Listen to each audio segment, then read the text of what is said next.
Hi, and welcome to How the Brain Works. Here we're going to take some calls, talk to some people, see if we can help some people out.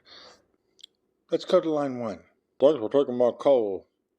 There's this girl I like. Okay, she's a woman. She's not a girl. She's of age. She's actually my age, which is 73. But I like her. And I don't know if she likes me or not. I'm a little afraid to ask her, because what if she doesn't? What if she hates me? What if she's just pretending to like me? What should I do? Well, this is kind of a common question with people. Like, they're afraid that they're going to be rejected. And, sometimes you just have to rip that Band-Aid off. I mean, what's the worst that's going to happen, right? I mean, unless she has a gun to her head, to your head. Or holding it to you and going to shoot you for all that. That's a little extreme. Don't think about that. Just give her a call, send her a text, whatever method you're using. So just do it. Just like Nike, just do it. So let's take another call. Yeah. So I've got a problem with my kid's teacher, teaching them about all sorts of things, about not getting enough rest, I think is what it's called. Waking up. I don't know. It's just all sorts of things that don't seem to be good for my child and my child's savior, Donald J. Trump. What can I do to take care of this teacher? Well, I don't recommend violence. I think that's a bad idea.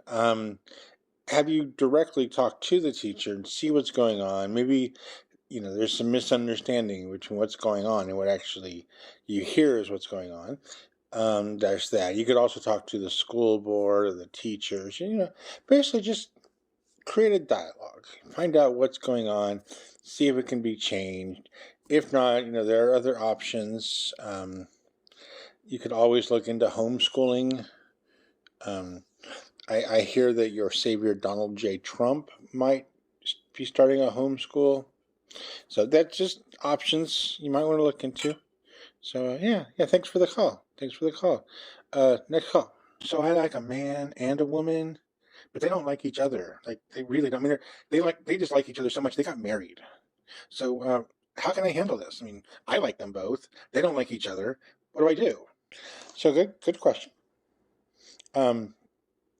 Kind of if I understand, a pretty standard, one of those more standard issues of polyamory is, so you are you, and you like person A, and you like person B.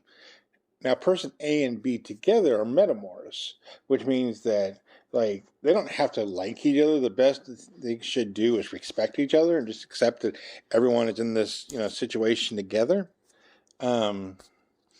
But I think that overall,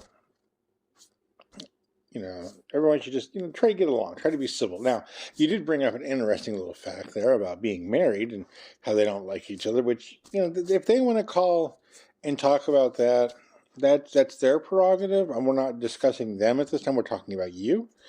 I think that, I think for your standpoint, I think that, hopefully everyone can just kind of get along to a point where you can be with person A, you can be with person B. Person A and B don't necessarily have to do a lot of communication with each other, that kind of thing.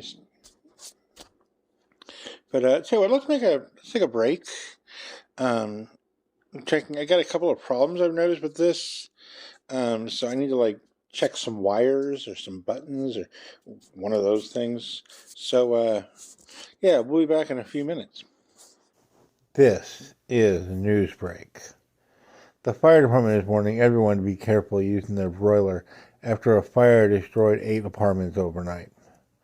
Those new walls by the Piggly Wiggles aren't sculptures, they're Bluetooth charging stations for the Tesla electric cars. And speaking of Tesla, there'll be a dealership here by the end of the year. We bid a fond farewell to George McHale, who started Coffee at Midnight. He unfortunately had some major health setbacks and passed away overnight in his sleep. Back in just a moment. Woo-wee! It's your old friend Yosemite Sam, and I don't have a lot of free time, but when I do, I like to listen to certain podcasts. There's a podcast about true crime that I like. There's a podcast about international affairs that I like, but one of my favorite podcasts is called The Snowplow Show. Now, I know what you're thinking. Oh, it's only a podcast about the winter, and it's only about certain pieces of equipment. No! It is about neither of those things. It is a podcast about prank calls. I know what you're also thinking. But Yosemite Sam, I'm not 8 years old anymore. You could be any old age to enjoy the podcast and enjoy the prank calls. It's all, you can be 80 years old and listen to Brad Carter talking about, telling some kid to get off the phone and, shut the F up, whatever. You should check it out. It's called The Snowplow Show. It's not about snow. It's not about plows. It's not about words that don't rhyme. It's just some good old-fashioned prank calls with your host, Arby, or Brad Carter, or Royce, or whatever his name is. A rose is a rose is a rose. You should check it out on your podcast player, The Snowplow Show. Folks, do you know what the number one ailment is that troubles men and women over 40? No, it's not arthritis, and it's not high blood pressure either. It's chronic constipation, something most people don't want to talk about. You probably don't either. I don't really want to talk about it. That's why I'm here to tell you one word, though. Colax, the gentle laxative that works overnight to loosen up tense areas and your lower abdomen, naturally, without drugs. Colax uses a special patented ingredient, hydrogenated, so hard to say, hydrogenated cellulose, that gets you moving fast, but not too fast. You don't need to talk about what worries you when you don't have to, and you know one word. Colax, Colax, Colax. Your druggist has it. Just ask them. Continuing with news break. The Children's Choir is holding a recital this Saturday at 2 p.m. at the Robert Mapplethorpe School of Performing Arts. It will be selections from Aida, La Boheme, and Einstein on the Beach. Tickets will be available at the door for $4 and a canned good for the food bank. Last week's Lucky Year Lotto numbers was 8, 6, 7, 5, 3, 0, and the bonus ball, 9. This week's forecast will be snow, sun, rain, and wind, but not in that order. And now back to how the brain works. And welcome back. So this is how the brain works. I am here to help you with any questions you may have. And so here we go. Let's take another call here. Yeah, I'd like to go back to that last call because I'm person B.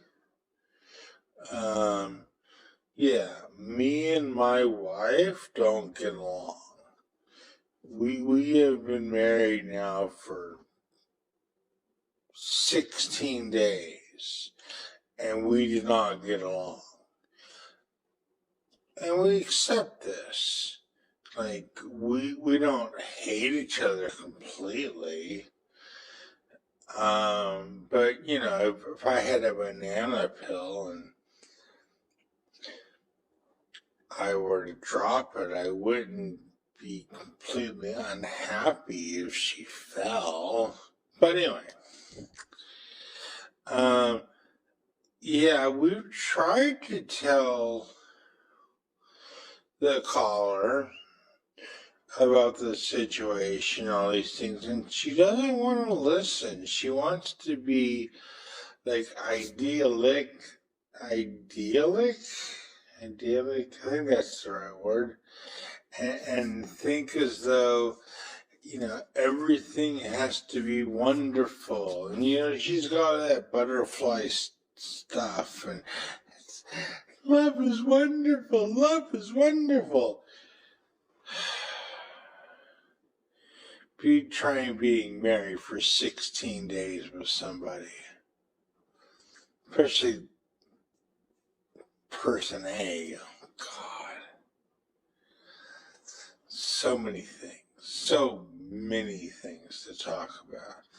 I mean, not only is it 16 days, but we've been together for, what is it now, 34, maybe 35 days? So, yeah, it's torturous, and I can't wait till we get this wedding annulled. But, yeah, I just want to let you know all these, all the extra details that she didn't tell you because she's in the clouds. Okay, thanks. I don't really know what to say about that. It sounds like the three of you or the two of you or how many of you have some things to work out that you might consider, some kind of counseling. But anyway, let's take another call. Hey, my name's Addison, and I've got a question about training. So, my owners have a cat, and, well, the cat needs to be retrained. Like, really needs to be home, but that's, another issue.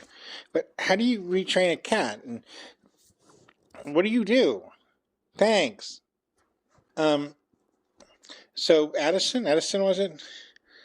I don't normally deal in pets, but, I mean, you could possibly use some of the same things you would say to humans about pets. Like, well, how do you retrain someone? Well, it helps with reinforcement. A positive action gets a positive reward, and a negative action gets a negative reward. So, if you help someone carry groceries up the stairs, you get a piece of chocolate.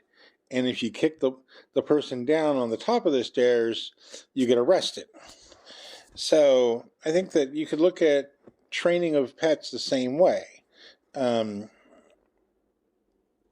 So you might want to let your owners know. In fact, also let them know that this show exists. We'd love to have everyone listening. So let's take, I think this is our last call for the day. So let's give it a shot. Hey! It's your old friend Yosemite Sam, and I've got a problem with my wife. I've got a problem because she's starting to smell. I tried to tell her that she needs to take a bath, but she doesn't say anything. In fact, the other day her skin started falling off. What do I do? How can she not hear me? She's still got her ears. Okay, thanks for the call. So, you didn't give me a lot of information, but I'm going to possibly guess that she's dead. And you might want to check her pulse. Maybe put a mirror up to her nose to make sure she's breathing. The smell might be that smell of death that everyone talks about. So I would do those things first. Maybe lightly slap her on the cheek, lightly. Don't be abusive, don't be mean, just lightly, so that it's an involuntary motion. And if not, you probably want to maybe call 911 or call the police department, I guess, and see what you do about those sorts of things. Or better yet, you might leave them out of it and call the mortuary. Call the funeral home. They probably take care of all these things. That would be my answer. But yeah, So good times. So everyone, thanks for this initial episode of how the mind works, and we might try this again. We'll see how this goes. So thanks. Bye.